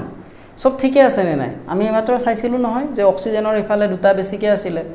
তো আমি কি কৰিম তেনেকৈ আমি যেতিয়া আমি ভাবিম যে সমতুল হৈ গ'ল তাৰ পিছত আমি কি কৰিম সমীকৰণটোৰ দুইফালে পৰমাণুবোৰ এবাৰ গণি চাম যদি মিলিছে তাৰ মানে তোমাৰ শুদ্ধ হৈছে নেক্সট কি আমি ভৌতিক অৱস্থাৰ লিখিব পাৰো যে যিকেটা আমাৰ মৌল তাত দিয়া থাকিব ধৰা মেগনেছিয়াম আছিল অক্সিজেন আছিল তো হিহতৰ ভৌতিক অৱস্থাটো ইয়াত গোটা পদাৰ্থ নে জুলীয়া পদাৰ্থ নে গেছীয় পদাৰ্থ তো সেইবোৰ আমি লিখি যাম কেনেকৈ লিখিম ধৰা মেগনেছিয়াম ধৰা মই কলো যে মেগনেছিয়াম এটা মেগনেছিয়াম যোগ কি আছিল অক্সিজেন এটা অক্সিজেনটো কি তোমাৰ গ্যাস হয় না নহয় গ্যাস অক্সিজেন আছিল তো ইয়াৰ আমি সাইডত কি লিখিম ব্ৰেকেট দি পেলাই জি লিখি দিম যিটো ইয়াতে বুজাইছোঁ মই গোটা পদাৰ্থ হ'লে সাইডত কি লিখি দিম S লিখি দিম ধৰা ইয়াতে S লিখি দিলোঁ গেছীয় পদাৰ্থ হ'লে আমি কি লিখিম কাষত এনেকৈ ব্ৰেকেট লিখি G লিখি দিম তেতিয়া বুজি পাই যাব এইটোৱে মিন কৰিব যে মেগনেছিয়ামটো হৈছে গোটা পদাৰ্থ অক্সিজেনটো আমি গেছ লৈছোঁ তাৰপিছত যদি তেনেকুৱা তৰল কিবা থাকে তেতিয়া আমি কি লিখিম তাত কাষত L বুলি লিখিম মানে লিকুইড যদি জলীয় দ্ৰৱ হয় জলীয় দ্ৰৱ যদি হয় তেতিয়া আমি কি লিখিম AQ বুলি লিখিম ব্ৰেকেটত মানে কি একুয়াছ ঠিক আছে তো আমি তেনেকৈ ভৌতিক অৱস্থাবোৰ কি কৰোঁ আমি দেখুৱাই দিওঁ এটা ৰাসায়নিক সমীকৰণত উদাহৰণ দিলে ভালদৰে বুজি পাবা এতিয়া চিন্তা নকৰিবা তো আমি এনেদৰে ভৌতিক অৱস্থাবোৰ লিখোঁ তাৰ পিছত আকৌ আমি কি লিখিব পাৰোঁ যে বিক্ৰিয়াৰ চৰ্তসমূহ লিখিব পাৰোঁ চৰ্তসমূহ মানে কেনেকুৱা এতিয়া ধৰা মেগনেছিয়ামৰ লগত মই উদাহৰণহে দি আছোঁ দেই এইটো যে সঁচা একদম এইটোৱে হ'ব সেইটো নহয় মেগনেছিয়াম আৰু অক্সিজেনে বিক্ৰিয়া কৰি কি কৰে মেগনেছিয়াম অক্সাইড উৎপন্ন কৰে তো ধৰা এই বিক্ৰিয়াটোৰ কাৰণে তুমি কিমান প্ৰেছাৰ দিব লাগে বা কিমান টেম্পাৰেচাৰ দিব লাগে ধৰা তোমাৰ উষ্ণতা কিমান দিব লাগে তুমি ধৰা 600 কেলভিন দিব লাগে মই এনেই কৈছোঁ আৰু 600 কেলভিন তুমি গৰম কৰিব লাগিব উষ্ণতা দিব লাগিব গতিকে এইটো এটা এই বিক্ৰিয়াটো হ'বৰ কাৰণে মানে মেগনেছিয়াম আৰু অক্সিজেন লগ হৈ মেগনেছিয়াম অক্সাইড উৎপন্ন কৰিবলৈ এটা চৰ্ত কি যে তোমাৰ টেম্পাৰেচাৰ কিমান হ'ব লাগিব উষ্ণতা কিমান হ'ব লাগিব 600 কেলভিন হ'বই লাগিব তো এইটো এটা চৰ্ত তো চৰ্তবোৰ আমি কেনেকৈ লিখিছোঁ চোৱাচোন এইয়া কাৰ্চিনডালৰ ওপৰত লিখি দিম যদি তোমাক কিবা প্ৰেছাৰ দিয়া আছে মানে চাপ কিমান দিব লাগিব কিমান চাপ দিব লাগিব বিক্ৰিয়াটো তেতিয়াহে বিক্ৰিয়াটো হ'ব হেনেকুৱা যদি কিবা লিখা থাকে তেতিয়া আমি সেইটো কাৰ্চিনডালৰ তলত লিখিম ওপৰত লিখিম তেনেকৈ মুঠতে আমি কি লিখোঁ চৰ্তসমূহ এনেকৈ কাৰ্চিনডালৰ ওপৰত তলত লিখোঁ ঠিক আছে তেনেকৈ আমি কি কৰোঁ বিক্ৰিয়াৰ চৰ্তসমূহ দেখুৱাই দিওঁ তাৰ মানে এটা ৰাসায়নিক সমীকৰণত তোমাৰ এটা ৰাসায়নিক বিক্ৰিয়াৰ আটাইবোৰ তথ্য তোমাৰ কি থাকে দিয়া থাকে কেনেকৈ সংক্ষেপত দিয়া থাকে সেইকাৰণে আমি ৰাসায়নিক সমীকৰণ ব্যৱহাৰ কৰোঁ কি কি দিয়া থাকে চোৱা বিক্ৰিয়ক দিয়া থাকিব বিক্ৰিয়াজাত পদাৰ্থ দিয়া থাকিব হয় সেইটো আমি প্ৰথম লিখা থাকে তাৰ পিছত তোমাৰ কি দিয়া থাকিব যেতিয়া তুমি সমতুল কৰিবা সমতুল কৰাৰ পিছত কি হ'ব তুমি ইফালে কিমান পৰমাণু আছে ইফালে কিমান পৰমাণু আছে হেয়াও তুমি গম পাবা সমীকৰণটো চাই হয় তাৰপিছত আৰু কি বস্তু গম পাবা তেহঁতৰ ভৌতিক অৱস্থাবিলাকো গম পাবা ইহঁত গোটা পদাৰ্থ নে জুলীয়া পদাৰ্থ নে গেছীয় পদাৰ্থ নে তৰল এইবিলাকো তুমি সমীকৰণটো চালেই গম পাই যোৱা হয়নে নাই সমীকৰণটো চালে আমি বাকি একোই চাব নালাগে ইয়াৰ পৰাই আমি বুজি পাই যাওঁ এই বিক্ৰিয়াটো হওঁতে কিমান গৰম কৰিব লগা হৈছে সেইটোও তুমি এই সমীকৰণটো চালেই বুজি পাই যাবা গতিকে আমি এইবোৰ সুবিধাৰ কাৰণে ৰাসায়নিক সমীকৰণ ব্যৱহাৰ কৰোঁ আৰু সমতুল কৰাৰ নিয়মখিনি এইখিনি এতিয়া এই নিয়মখিনি মই কি কৰিম সৰুকৈ লিখি তোমালোকক সাইডত দি থৈ দিম আৰু সেই সাইডৰ পৰা এইফালে মই উদাহৰণৰ সহায়ত এই নিয়মকেইটা বুজাই যাম ঠিক আছে তো তোমালোকে নিয়মকেইটা সাইডত দেখিছা এতিয়া তো সেই নিয়মকেইটা ব্যৱহাৰ কৰি ধৰা তোমালোকক এই জকা সমীকৰণটো দি থৈ দিছে ঠিক আছে এইটো জকা সমীকৰণ তোমালোকক দি দিছে কৈছে এই সমীকৰণটো তোমালোকে সমতুল কৰা কেনেকৈ কৰিবা চোৱা ফাৰ্স্ট নিয়মটো কি আছিলে জকা সমীকৰণটো লিখা দেখি পাই আছা তোমালোকে সাইডত তো জকা সমীকৰণটো তো আমাক দিয়ে দিছে গতিকে এইটো লিখিবলৈ প্ৰয়োজন নাই নেক্সট ষ্টেপটো চোৱা কি দিয়া আছে সবাতোকৈ বেছি পৰমাণু থকা যৌগটো বিচাৰি উলাব লাগে হয় নে নহয় এতিয়া সবাতোকৈ এইটোতো এটা মৌল ইয়াত যৌগ নহয় এইটো চোৱা কেইটা পৰমাণু আছে ইয়াত দুটা হাইড্ৰজেনৰ দুটা অক্সিজেনৰ এটা কেইটা হ'ল টোটেল 3টা ইয়াত চোৱা আইৰণৰ 3টা আৰু অক্সিজেনৰ 4টা টোটেল 7টা ইয়াতে কেইটা আছে পৰমাণু দুটা তাৰ মানে আটাইতকৈ বেছি পৰমাণু থকা কোনটো যৌগ এইটো যৌগ হয় নে নহয় তো তাত তোমাৰ 2 নম্বৰ নিয়মটো কি লিখা আছে যে সবাতোকৈ বেছি পৰমাণু থকা যৌগটোৰ আকৌ সবাতোকৈ বেছি পৰমাণু থকা মৌলটোৰ পৰা আমি সমতুল কৰা আৰম্ভ কৰিব লাগে সবাতোকৈ বেছি পৰমাণু থকা যৌগটো হ'ল এইটো আৰু ইয়াৰে ভিতৰত দুইবিধ মৌল আছে এটা হৈছে আইৰন এটা হৈছে অক্সিজেন এতিয়া এই দুটাৰ ভিতৰত কোনটোৰ পৰমাণু বেছি আছে অক্সিজেনৰ পৰমাণু বেছি আছে তো তাৰ পৰা আমি কি কৰিম আৰম্ভ কৰিম সমতুল কৰা তো 2 নম্বৰ নিয়মটোৱে আমাক কি কয় কৰ পৰা আমি আৰম্ভ কৰিব লাগিব সমতুল কৰা সেইটোকে আমাক 2 নম্বৰ নিয়মটোৱে কয় তো ফাৰ্স্ট অক্সিজেন চাম অক্সিজেনৰ ইয়াতে কেইটা আছে 4টা ইয়াতে কেইটা আছে এটা আছে হয় নে নহয় গতিকে আমাক কি লাগিব ইয়াতে যদি 4টা আছে ইয়াতেও আমাক কেইটা হ'ব লাগিব অক্সিজেন 4টা হ'ব লাগিব হয় নে নহয় গতিকে আমি কি কৰিম ইয়াতে এটা 4 লগাই দিম লগাই দিলো 4 এটা 4 লগাই দিয়া মানে কি হল তোমাৰ চোৱা আমি কেতিয়াও তোমালোকে এইটো নকৰিবা আকৌ ইয়াতে অক্সিজেন 4টা আছে গতিকে মই 4 টো ইয়াতে লিখি দিছো এইটোতো সাংঘাতিক ভুল তেতিয়াতো এইটো পানী হৈয়ে নাথাকিল এইটো পানীৰ অণু আছিল হয় নে নহয় তো পানীৰ অণুটো যাই কিবা বেলেগ হ'ল হয় নে নহয় তো সেইটো তুমি কেতিয়াও কৰিব নোৱাৰা তোমালোকে যি তোমালোকে পৰমাণু ইফালে লগাবা সেইবোৰ সদায় আমি কি লগাম আগৰ ফালে সংখ্যা দিহে লগাম মনত ৰাখিবা যেতিয়া আমি পৰমাণুবোৰ কাৰ্চিনডালৰ দুইফালে মিলাব চেষ্টা কৰিম তেতিয়া সংখ্যাবোৰ ক'ত দিম অকল আগৰ ফালে পূৰণ কৰিহে আমি সংখ্যা মিলাব পাৰো কেতিয়াও আমি ইয়াৰে ভিতৰত থকা সংখ্যাটো পূৰণ কৰি চেঞ্জ কৰিব নোৱাৰো ঠিক আছে তো এতিয়া 4 দি দিলো ইয়াতে 4 মাল্টিপ্লাই কৰি দিলো তাৰ মানে কেইটা অক্সিজেন পৰমাণু হল 4 ইনটু এটা অক্সিজেন পৰমাণু কেইটা হল 4টা দুইফালে মিলি গল হয় নে নহয় ইয়াতেও 4টা ইয়াতেও 4টা কিন্তু এইটো কৰিব যাওতে তুমি যেতিয়া ইয়াতে 4 দি দিলা 4 টো দি দিয়াৰ লগে লগে অক্সিজেন 4টা হল ঠিকে কিন্তু হাইড্ৰোজেন কেইটা হৈ গল অলৰেডি দুটা আছিল 2 ইনটু 4 কেইটা হৈ গল এই দুটাৰ মাজত পূৰণ হৈ পেলাই 8টা ইয়াতে কেইটা হৈ গল হাইড্ৰোজেন 8টা ইয়াতে কেইটা আছে দুটা গতিকে ইয়াকো 8টা কৰিব লাগিব হয় নে নহয় তো তেনেকৈ তোমালোকে দেখিছানে তোমালোকে ভাবিবই নালাগে নিজে নিজে আহি আছে এইটোক 4টা কৰি দিয়াৰ লগে লগে হাইড্ৰোজেন হৈ গল 8টা এতিয়া 8টাটো তো ইফালে তুমি মিলাব লাগিব 8টা মিলাব লাগিলে ইয়াতে কি দিব লাগিব 4 দিলু হৈ গল 4 পূৰণ 2 কেইটা হাইড্ৰোজেন পৰমাণু হল 8টা পৰমাণু হল ক্লিয়াৰ আৰু কি মিলা নাই চোৱা অক্সিজেন ইয়াতে 4টা আছে অক্সিজেন 4টা মিলিলে হাইড্ৰোজেন আছে 8টা হাইড্ৰোজেন আছে 8টা তাৰ মানে বাকি সব মিলি আছে কিন্তু ইয়াতে আইৰন কেইটা আছে 3টা ইয়াতে কেইটা আছে এটা গতিকে ইয়াক 3 কৰি দিও 3টা আইৰন দি দিলু এতিয়া গুটে কেইটা মিলি আছে দুইফালে সমান সমান আছে আটাই কেইবিধ পৰমাণুৱে তোমাৰ কি হৈ আছে সমান সমান আছে তাৰ মানে এইটো সমীকৰণ কি হৈ গল তোমালোকৰ সমতুল হৈ গল এনেকৈ আমি ৰাসায়নিক সমীকৰণ সমতুল কৰো তো আমি প্ৰথম নিয়মটো কি আছিল জকা সমীকৰণটো লিখা আমি লিখিলো দিয়াই আছিল আমাক জকা সমীকৰণটো নেক্সট আমি কোৰ পৰা আৰম্ভ কৰিম হেতু চাব লাগে কোৰ পৰা আৰম্ভ কৰিম যে আটাইতকৈ বেছি পৰমাণু থকা যৌগ হেতু কোনটো আছিল এইটো তাৰে তোমাৰ আটাইতকৈ বেছি পৰমাণু থকা মৌল কোনটো এই দুটাৰ ভিতৰত আকৌ অক্সিজেনৰ বেছিকৈ আছিল তো তাৰ পৰা আমি আৰম্ভ কৰিব লাগিব তো অক্সিজেনৰ 4টা আছিল ইফালে আছিল এটা গতিকে ইয়াতে আমি তাৰ পিছত 4 দি দিলু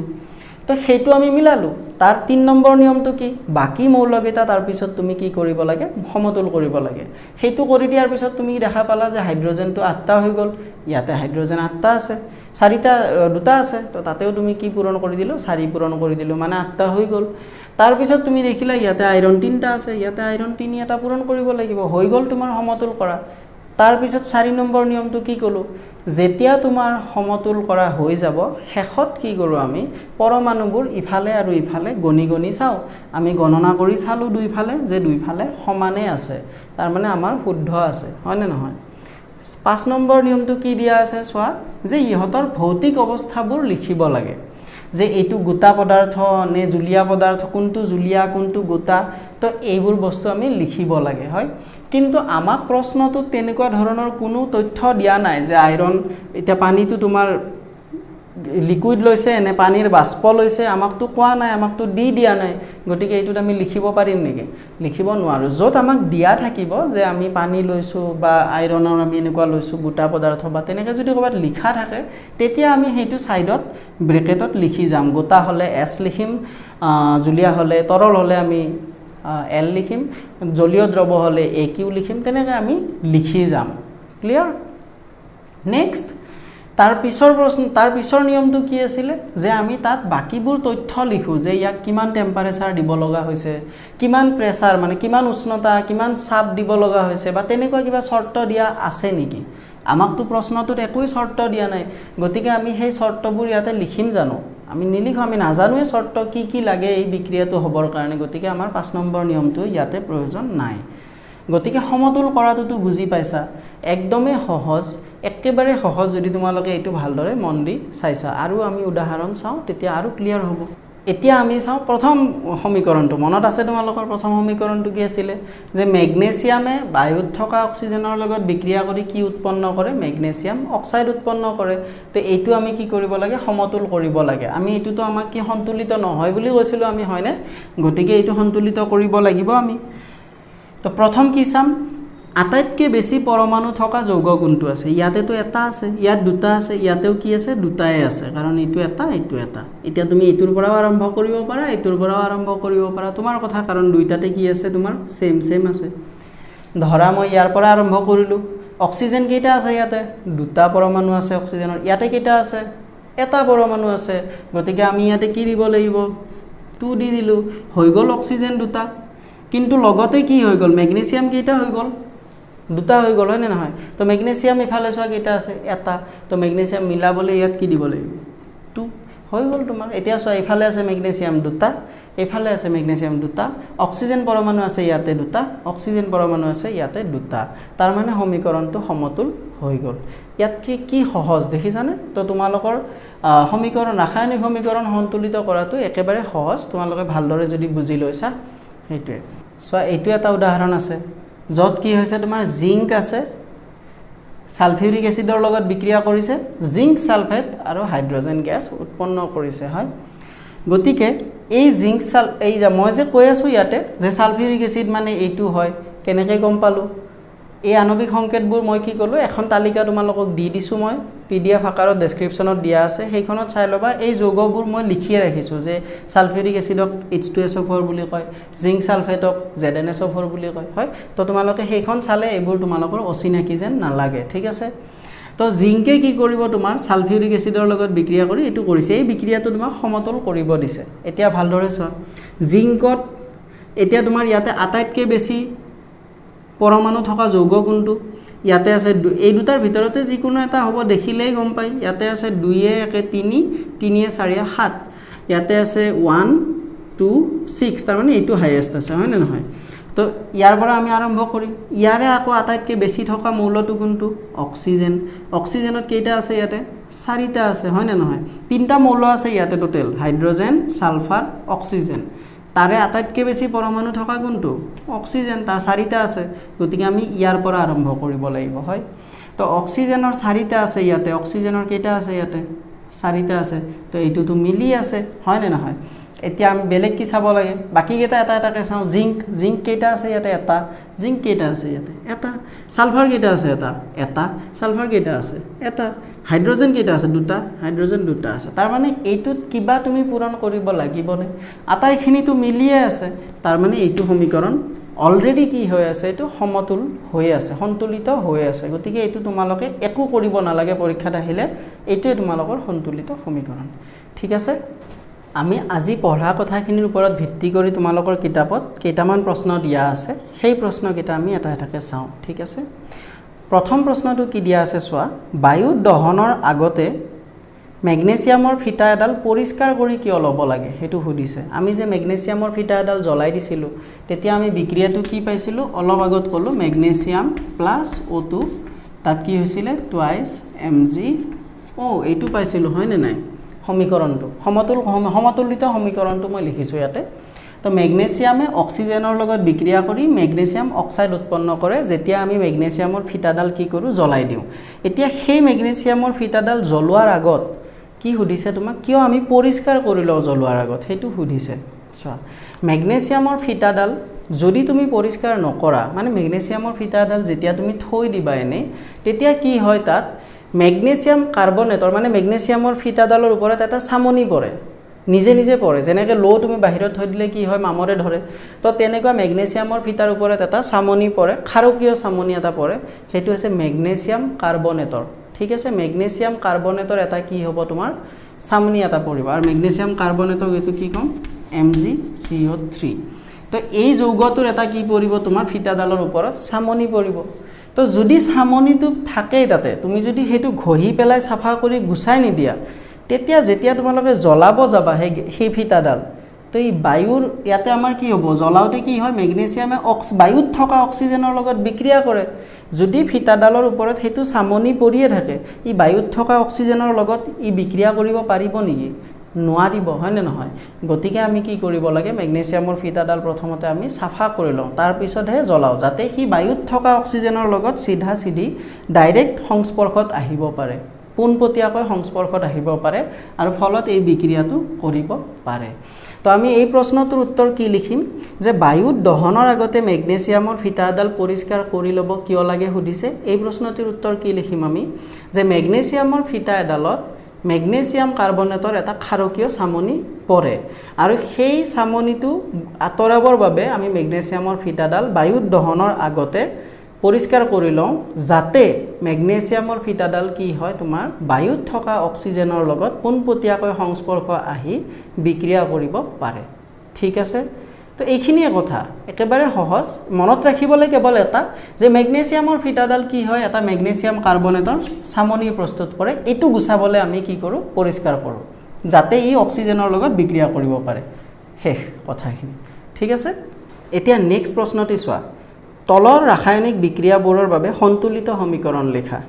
মানে ইয়াতে তোমাক কি দিছে কিছুমান সমীকৰণ দি দিছে ৰাসায়নিক সমীকৰণ কিন্তু ৰাসায়নিক সমীকৰণ দিয়া নাই তোমাক ৰাসায়নিক এইকেইটা কি দিছে তোমাক শব্দ সমীকৰণ দিছে দেখিছানে শব্দ সমীকৰণ আমি পাইছিলোঁ শব্দবোৰ লিখা থাকে তাৰ পৰা আমি ৰাসায়নিক সমীকৰণ লিখিব লাগে লিখি তাক সন্তুলিত কৰিব দিছে ঠিক আছে সো প্ৰথমটো কি দিয়া আছে চোৱা এক নম্বৰটো হাইড্ৰোজেন প্লাছ ক্লোৰিন হাইড্ৰোজেনক আমি কিহেৰে লিখো H2 এইবোৰ তালিকাখন যদি তোমালোকৰ প্ৰবলেম হয় এই যৌগবোৰৰ সংকেতবোৰ জানিবলৈ তালিকাখন চাই ললে তাত পাই যাবা আৰু কেনেকৈ যৌগবোৰ গঠন হয় হেতু তোমালোকে বুজোৱাটো মই বুজাই দিলো এটা আৰু তোমালোকে নাইবা মৌলৰ পৰ্যাবৃত্ত শ্ৰেণী বিভাজন অধ্যায়টোৰ যোগ্যতা টপিকটো চাই লবা তাত বুজিবা তো হাইড্ৰোজেনে কাৰ লগত বিক্ৰিয়া কৰে ক্লোৰিনৰ লগত বিক্ৰিয়া কৰে এই বিক্ৰিয়া কৰি কি গঠন কৰে হাইড্ৰোজেন ক্লোৰাইড হাইড্ৰোজেন ক্লোৰাইডৰ সংকেত কিয় এনেকুৱা হল তোমালোকে বুজি পাবা যোগ্যতা চালে ঠিক আছে তো এতিয়া তুমি এইটো হল আমাৰ কি জকা সমীকৰণ হাইড্ৰোজেনে বিক্ৰিয়া কৰিছে ক্লোৰিনৰ লগত হাইড্ৰোজেন ক্লোৰাইড উৎপন্ন কৰিছে মই পৰমাণু গণি থকা নাই ইয়াত কাৰণ এইটো আমাৰ কি জকা সমীকৰণটোহে লিখিছো আমি ঠিক আছে ফাৰ্স্ট নিয়ম আমাৰ ৰাসায়নিক সমীকৰণ সন্তুলিত কৰাৰ তাৰ পিছত নেক্সট নিয়মটো কি আছিল যে আটাইতকৈ বেছি পৰমাণু থকা যৌগটো তুমি বিচাৰি উলোৱা ইয়াতে দুটা আছে ইয়াতেও কি আছে দুটাই আছে পৰমাণু এটা হাইড্ৰোজেনৰ এটা ক্লোৰিনৰ ইয়াতে দুইটা ক্লোৰিনৰ পৰমাণু ইয়াতে দুইটা হাইড্ৰোজেনৰ পৰমাণু মানে সবতে সেম আছে তো তুমি যি কোনো এটাৰ পৰা আৰম্ভ কৰা ঠিক আছে তো ধৰা মই এটোৰ পৰা আৰম্ভ কৰিলো ইয়াতে ক্লোৰিন কেইটা আছে দুটা পৰমাণু আছে ইয়াতে কেইটা আছে এটা তাৰ মানে আমি কি দিব লাগিব ইয়াতে 2 দিলু যাতে ক্লোৰিনৰ পৰমাণু কি হল দুটা হল এইটোৰ লগতে তুমি মিলি গল কিন্তু এইটো দি দিয়াৰ লগে লগে হাইড্ৰোজেনৰো দুটা হৈ গল তা হাইড্ৰোজেন ইয়াতে দুটা আছে নে আছে হয় নে নহয় গতিকে আমাৰ হাইড্ৰোজেনৰ ইয়াতে দুটা আছে হাইড্ৰোজেন দুটা আছে ক্লোৰিন দুটা আছে ক্লোৰিন দুটা আছে তাৰ মানে আমাৰ কি হৈ গল ৰাসায়নিক সমীকৰণটো সমতুল হৈ গল এইখিনিয়ে তোমালোকক কৰিব দিছিলে ঠিক আছে নেক্সট তো চোৱা কি দিয়া আছে তোমালোকক যে বেৰিয়াম ক্লোৰাইডক আমি কিহেৰে লিখো সংকেত BaCl2 বেৰিয়াম ক্লোৰাইড BaCl2 কিয় হল হেতু তোমালোকে নিশ্চয় বুজি পাইছা নেক্সট বেৰিয়াম ক্লোৰাইডৰ লগত কোনে বিক্ৰিয়া কৰিছে এলুমিনিয়াম সালফেটক আমি লিখো Al2SO4 ঠিক আছে তো এলুমিনিয়াম সালফেটে বিক্ৰিয়া কৰি কি কৰে তোমাৰ কিহৰ উৎপন্ন কৰে বেৰিয়াম সালফেট আৰু এলুমিনিয়াম ক্লোৰাইড বেৰিয়াম সালফেট আৰু এলুমিনিয়াম ক্লোৰাইড এইটো তোমাৰ উৎপন্ন কৰে AlCl3 এতিয়া তোমালোকে এই সমীকৰণটো এইটো হল জকা সমীকৰণ আমাক শব্দ সমীকৰণটো দিয়া আছিল আমি জকা সমীকৰণটো লিখিছো ঠিক আছে তো বেৰিয়াম ক্লোৰাইডৰ আণবিক সংকেত হল BaCl2 aluminium সালফেটৰ Al2SO4 barium সালফেটৰ BaSO4 আৰু এলুমিনিয়াম ক্লোৰাইডৰ AlCl3 এই কথাখিনি মই দুবাৰ তিনিবাৰ ভালে কেইবাৰ কলো আৰু এবাৰ কৈছো এইবোৰ নামবোৰ দেখি মই যে আণবিক সংকেতবোৰ ঘপককে লিখি দিলো তোমালোকে এটো ভয় নাখাবা যে কেনেকৈ গম পালো বা তোমালোকে কিয় নাজানা এটো বস্তু তোমালোকে নাজানিবা এটো স্বাভাৱিক হয় নে নহয় গতি কিন্তু তোমালোকে বেৰিয়াম ক্লোৰাইডৰ এই আণবিক সংকেতটো কিয় BaCl2 হল কিয় আমি এটো নিলিখিলো BaCl নিলিখিলো বা বেলেগ নহল হেতু বুজিবৰ কাৰণে মই তোমাক কৈছো যে তোমালোকে তাৰ কাৰণে কি চাব লাগিব যোগ্যতা বুজিব লাগিব আৰু যোগ্যতা টপিকটো মৌলৰ পৰ্যাবৃত্ত শ্ৰেণী বিভাজন অধ্যায়টোত বুজোৱা হৈছে তাত হেতু চালে তোমালোকে এইবোৰ বুজি পাবা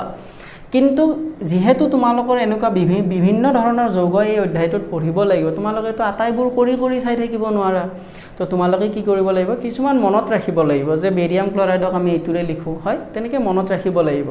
আৰু মনত ৰখাটো মই ভাবো তোমালোকৰ কাৰণে বেছি ভাল হ'ব তো সেই কি মনত ৰাখিব লাগে সেই তালিকাখন কি মই এখন পেজত লিখি PDF ডেসক্ৰিপচনত দিয়া আছে তাৰ পৰা তোমালোকে ডাউনলোড কৰি ল'ব পাৰিবা তাত এইবোৰ দিয়া আছে যে বেৰিয়াম ক্লৰাইডক BaCl2 ৰে লিখো এলুমিনিয়াম সালফেটক এইটোৰে লিখো হয় তো এইটো হল আমাৰ জকা সমীকৰণ নেক্সট আমি কি চাও কোনটো যৌগত আটাইতকৈ বেছি পৰমাণু আছে দেখা দেখি এইটো যেনে লাগি আছে এলুমিনিয়ামৰ দুটা পৰমাণু আছে সালফাৰৰ তিনটা তো পাঁচটা হল আৰু অক্সিজেনৰ 12টা 5 12 17টা বহুত বেছি আছে তো আমি এইটোৰ পৰা আৰম্ভ কৰিম হয় তো এইটোৰ পৰা আৰম্ভ কৰিলে ইয়াৰে আটাইতকৈ বেছি পৰমাণু থকা মৌল কোনটো ইয়াত এলুমিনিয়াম আছে সালফাৰ আছে অক্সিজেন আছে এই তিনিটাৰ ভিতৰত আটাইতকৈ কোনটো আছে বেছি এলুমিনিয়াম আছে দুটা সালফাৰ আছে তিনটা অক্সিজেন আছে 4 পূৰণ 3 কিমানটা 12টা আছে তাৰ মানে তোমাৰ অক্সিজেনৰ পৰা আৰম্ভ কৰিম অক্সিজেন আছে 12 এইফালে অক্সিজেন কেইটা আছে চোৱা কেইটা আছে তোমাৰ 4টা আছে তো তাক যদি আমি 12 কৰিব লাগে আমি কি দিব লাগিব ইয়াতে 3 এটা দিলু তো 3 দিলে কি হ'ব 3 * 4 কিমান হল তোমাৰ 12 মানে 12টা অক্সিজেনৰ পৰমাণু আমাৰ মিলি গল এইফালে আছে মিলি গল এতিয়া আমি বাকি বিলাক পৰমাণু এটা এটাকে আৰম্ভ কৰি যাম তো এইটো যেতিয়া দি দিলা তুমি ইয়াতে বেৰিয়াম কেইটা হল তোমাৰ 3টা হৈ গল ইয়াতে বেৰিয়াম কেইটা আছে এটা আছে 3টা দি দিলু আমি হৈ গল সমান সমান বেৰিয়াম এতিয়া ইয়াতে বেৰিয়াম যেতিয়া তুমি 3টা দিলা ক্লোৰিন কেইটা হল তোমাৰ 6টা হল তাত ক্লোৰিন কেইটা আছে সো 3টা আছে হয় না নহয় তাক 6টা কৰিবলে 2 দিলু হয় এতিয়া মিলাই চোৱাচোন গুটেখিনি মিলি আছে নে নাই বেৰিয়াম ইয়াতে 3টা আছে সেইফালে চোৱা 3টা আছে ক্লোৰিন আছে 6টা একদম লাষ্টৰটোত ক্লোৰিন 6টা আছে 3 পূৰণ 2 6 এলুমিনিয়াম আছে দুটা এলুমিনিয়াম আছে লাষ্টৰটোত 2Al মানে দুটা এলুমিনিয়াম আছে সালফাৰ আছে ইয়াতে 3টা সালফাৰ আছে ইয়াতে কি 3 দিয়াৰ লগে লগে সালফাৰ 3টা অক্সিজেন আছে 12টা অক্সিজেন আছে 12টা তাৰ মানে তোমাৰ গুটেখিনি বস্তু মিলি গল পৰমাণুৰ সংখ্যা হয় হেখত আমি গণিও চালু যে গুটেখিনি সংখ্যা আমাৰ কি পৰমাণুৰ সংখ্যাবোৰ মিলি আছে তাৰ মানে তোমাৰ সমীকৰণটো ৰাসায়নিক সমীকৰণটো সমতুল হৈ গল ক্লিয়াৰ নেক্সট টু কি দিয়া আছে চোৱা তোমালোকক কি দিছে সোডিয়াম আৰু পানী সোডিয়ামক আমি কিহেৰে লিখো Na আৰু পানী কি H2O পানী বিক্ৰিয়া কৰি কি উৎপন্ন কৰিছে সোডিয়াম হাইড্ৰক্সাইড আৰু হাইড্ৰোজেন এটো হল আমাৰ জকা সমীকৰণ আটাইতকৈ বেছি পৰমাণু থকা যৌগ কোনটো এটা দুটা তিনটা ইয়াতেও তিনটা আছে তো এই দুটাৰ ভিতৰত যিকোনো এটাৰ পৰা আৰম্ভ কৰি গলে হল ধৰা আমি এইটো ললে ইয়াৰে তোমাৰ হাইড্ৰোজেনৰ কেইটা আছে দুটা আছে অক্সিজেনৰ কেইটা আছে এটা আছে তো ইয়াৰে আমি কোনটোৰ পৰা আৰম্ভ কৰিম হাইড্ৰোজেনৰ পৰা আৰম্ভ কৰিম কাৰণ হাইড্ৰোজেনৰ পৰমাণু বেছি আছে তো হাইড্ৰোজেনৰ পৰমাণু দুটা আছে ইয়াতে আছে কেইটা এটা দুটা তিনটা আছে এতিয়া ইয়াতে দুটাৰ লগত কি পূৰণ কৰিলে তিনিটা আহিব হেতুটো আমাৰ মিলাব দিগদাৰি হৈ গল হয় নে নহয় গতিকে আমি তিনিটা কিয় কৰো যদি এবিলাক তোমালোকৰ ট্ৰিক্স ধৰা মই ইয়াতে 2 লগাই দিলু 2 কাৰণ আমি 2 ৰ লগত কি সংখ্যা পূৰণ কৰিলেলো আমি ইয়াতে 3টা মিলাব পাৰিম দিগদাৰ নহব জানো 3টা আমি কি সংখ্যা পূৰণ কৰিলে আহিব 2 ৰ লগত নাহে হয় নে নাই ভগ্নাংশ দিব লাগিব আমি ভগ্নাংশ দিলে তোমালোকৰ সমীকৰণটো বেছি ঠিক নহব তো হেতুৰ কাৰণে আমি কি কৰিম ইয়াতে তোমাৰ ইয়াতে 2 দি দিলু 2 দি দিলে হাইড্ৰোজেন কেইটা হৈ গল 4টা হৈ গল হয় নে নহয় ইয়াতে কেইটা আছে 3 এটাই 2 3টা তো ইয়াতেও যদি মই 2 দি দিও কেইটা হল চোৱা ইয়াতে হাইড্ৰোজেন দুটা হল ইয়াতে হাইড্ৰোজেন দুটা হল কেইটা হল 4টা ইয়াতে আছে দুটা 4টা তো টোটাল হাইড্ৰোজেনৰ সংখ্যা মিলি গল এতিয়া অক্সিজেনৰ সংখ্যা ইয়াতে কেইটা আছে দুটা অক্সিজেনৰ সংখ্যা দুটা সোডিয়ামৰ সংখ্যা কিমান হল সোডিয়ামৰ সংখ্যা দুটা গতিকে ইয়াতে এটা 2 লগাই দিলো হৈ গল তোমালোকৰ সমীকৰণ সমতুল কৰা ঠিক আছে এতিয়া নেক্সট প্ৰশ্নটি চোৱা কি দিয়া আছে চোৱা তলৰ বিক্ৰিয়াবোৰৰ বাবে অৱস্থা চিহ্ন সহ একোটা সন্তুলিত ৰাসায়নিক সমীকৰণ লিখা সো এতিয়ালৈকে আমি যিমান বিলাক ৰাসায়নিক সমীকৰণ লিখিলো কত আমি ভৌতিক অৱস্থাবোৰৰ বিষয়ে লিখা নাই যেনে কোনটো গোটা কোনটো জুলিয়া কোনটো গেছীয় এইবোৰ বস্তু আমি লিখিছো নেকি নাই লিখা ইয়াতে কি কৈছে যে ভৌতিক অৱস্থা সহ মানে তলৰ বিক্ৰিয়াবোৰৰ বাবে অৱস্থা চিহ্নটো লিখিব দিছে ভৌতিক অৱস্থা কি হেতু লিখিব দিছে হয় তাৰ মানে আমাক হেতু কি প্ৰশ্নটোত কৈয়ে দিব কোনটো গোটা কোনটো জুলিয়া আমি চাও বুজি পাই যাবা প্ৰথম 1 নম্বৰটো কি দিয়া আছে চোৱা বেৰিয়াম ক্লোৰাইড আৰু সোডিয়াম সালফেটৰ জলীয় দ্ৰৱৰ মাজত তো বেৰিয়াম ক্লোৰাইড আছে BaCl2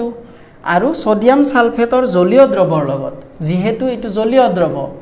দ্ৰৱক আমি কিহেৰে লিখো AQ নিয়মত লিখিছিলো হয় ইয়াৰে জলীয় দ্ৰৱৰ লগত কিহৰ জলীয় দ্ৰৱ সোডিয়াম সালফেটৰ জলীয় দ্ৰৱ সোডিয়াম সালফেটৰ জলীয় দ্ৰৱ দিলো আমি হয় এটো এটা জলীয় দ্ৰৱ গতিকে ইয়াতে কি হ'ব একুয়াছ বিক্ৰিয়া ঘটি অদ্ৰাব্য বেৰিয়াম সালফেট আৰু সোডিয়াম ক্লোৰাইডৰ দ্ৰৱ প্ৰস্তুত হয় হয় বিক্ৰিয়া ঘটি কি হয় অদ্ৰাব্য বেৰিয়াম সালফেট তো এফালে লিখিছো মই বেৰিয়াম সালফেট লিখিলো আৰু সোডিয়াম ক্লোৰাইড দ্ৰৱৰ সৃষ্টি হয় সোডিয়াম ক্লোৰাইডৰ দ্ৰৱৰ সৃষ্টি হয় ঠিক আছে এতিয়া এই দুটাৰ ভৌতিক অৱস্থা কি ইয়াতে কি দিছে বেৰিয়াম ক্লোৰাইড আৰু সোডিয়াম সালফেটৰ জলীয় দ্ৰৱৰ মাজত বিক্ৰিয়া ঘটি বেৰিয়াম সালফেটৰ অদ্ৰাব্য বেৰিয়াম সালফেট আৰু সোডিয়াম ক্লোৰাইডৰ দ্ৰৱ প্ৰস্তুত হয় এটো অদ্ৰাব্য বুলি কৈছে অদ্ৰাব্য মানে কি আকৌ নতুন বস্তু আহি গল অদ্ৰাব্য মানে কি ধৰা তুমি এক গ্লাস পানী লৈছা তাত তুমি কিবা এটা বস্তু দিছা তাক গুলি আছা তোমাৰ কি হয় মিক্স হোৱা নাই তো সেইটো বস্তুক আমি কি বুলি কম অদ্ৰাব্য বুলি কম তো মিক্স নোহোৱা বস্তুটো নিশ্চয় কি হ'ব লাগিব গোটা পদাৰ্থই হ'ব হয়নে নহয় আৰু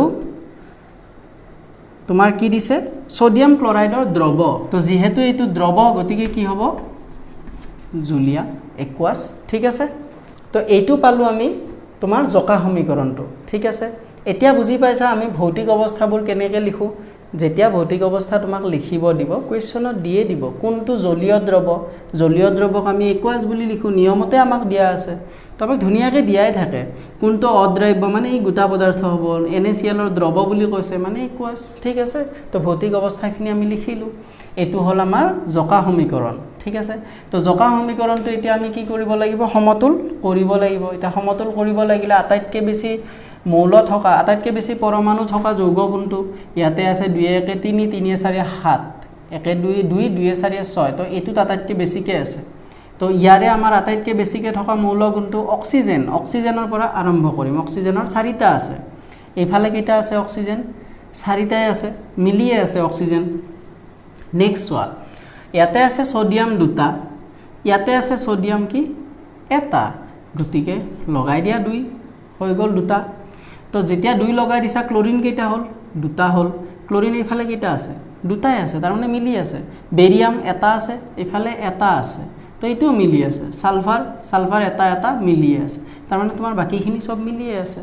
তো তুমি কেৱল কি দিব লাগে ইয়াতে এটা 2 দিব লাগে 2 দি দিলে তোমাৰ কি হৈ গল ৰাসায়নিক সমীকৰণটো সমতুল হৈ গল ঠিক আছে তো এনেকৈ আমি ৰাসায়নিক সমীকৰণ সমতুল কৰো তাৰে নেক্সট আৰু এটা কোৱেশ্চন দিয়া আছে হেতু কৰি দিও হেতু কৰিলে শেষ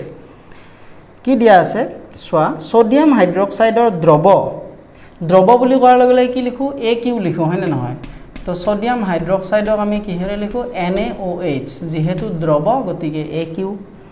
নেক্সট হাইড্ৰক্লোৰিক এসিডৰ দ্ৰৱৰ সৈতে বিক্ৰিয়া কৰে হাইড্ৰক্লোৰিক এসিডৰো কি কৈছে তোমাৰ দ্ৰৱই কৈছে দ্ৰৱ বিক্ৰিয়া কৰি সোডিয়াম ক্লোৰাইডৰ দ্ৰৱ আৰু পানী উৎপন্ন কৰে কি উৎপন্ন কৰে সোডিয়াম ক্লোৰাইডৰ দ্ৰৱ আৰু পানী উৎপন্ন কৰে পানীটো কি পানীটো লিকুইডে হয় মানে নহয় গতিকে হেতুটো আৰু কৈ দিব নেকি পানী তৰল বুলি পানীটো লিকুইডে হয় সো L লিখি দিলো হয় তো এতিয়া সোৱা আটাইতকৈ বেছি পৰমাণু থকা যৌগ কোনটো ইয়াতে আছে 3টা ইয়াতে আছে 2টা ইয়াতে আছে 2টা ইয়াতে আছে 3টা তো যিকোনো এটা ইয়াৰে পৰা আৰম্ভ কৰা ধৰা ইয়াতে হাইড্ৰজেন আছে 2টা ইয়াতে হাইড্ৰজেন ইয়াতে এটা আছে এইফালে কাৰ্চিনৰ এইটো এটা আছে টোটাল 2টা আছে এটো মিলি আছে অক্সিজেন আছে এটা মিলি আছে ক্লোৰিন আছে এটা মিলি আছে সোডিয়াম আছে এটা তো এটো মিলি আছে ইয়াত তুমি একো কৰিবই নালাগে এটো তোমালোকৰ ৰাসায়নিক সমীকৰণ সমতুল হৈয়ে আছে তো ছাত্ৰ ছাত্ৰীসকল আজিৰ এই খণ্ডতে ইমানতে সামৰিছো যদি তোমালোকে এতিয়ালৈকে চেনেলটো সাবস্ক্ৰাইব কৰা নাই প্লিজ সাবস্ক্ৰাইব কৰিবা আৰু যদি তোমালোকে ভাল পাইছা ভিডিঅ'বোৰ বন্ধু বান্ধৱীৰ সৈতে যেন শ্বেয়াৰ কৰা ধন্যবাদ